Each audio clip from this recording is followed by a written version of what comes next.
জয় গোপাল। ওং নমো কৃষ্ণায় বাসুদেবায় নমঃ। আজকে গপুর জন্মদিনের আয়োজন।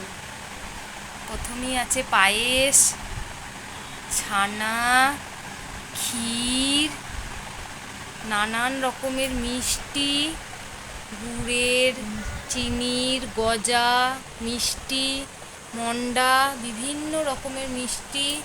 তার সাথে যদি ভালো না লাগে তখন নিমকিও রাখা হয়েছে। পায়েসের পাশে এদিকে তালের ফুলুরি, তালের লুচি, বিভিন্ন রকমের তালের বড়া, সুজি, সিমাই, ওখানে পরমান্ন আছে। নানান আয়োজনে গোপালের জন্মদিন পালন হচ্ছে।